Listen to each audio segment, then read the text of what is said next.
আমাদের একটি সমস্যা রয়েছে এবং সমস্যাটি খুব কমন। গেস করো তো বন্ধুরা, কোন সেই সমস্যা? কি গেস করতে পারছো না? দাঁড়াও, আমি বলে দিচ্ছি।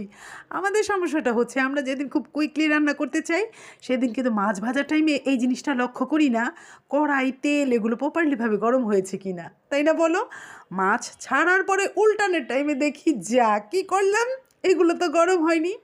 আমার সাথেও না আজকে সেম একই ঘটনা ঘটে গেছে। খুব কুইকলি রান্না করছি, কারণ রান্না শেষে একটু বাহিরে যাব।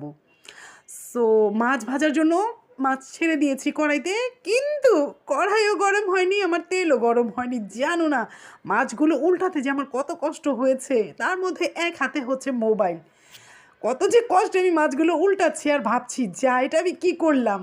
কারণ মাথায় ইন্টেনশন হচ্ছে কতক্ষণে রান্না শেষ করে কিচেন থেকে বাহির হব, বুঝেছো? এর জন্য এই সমস্যায় পড়েছি।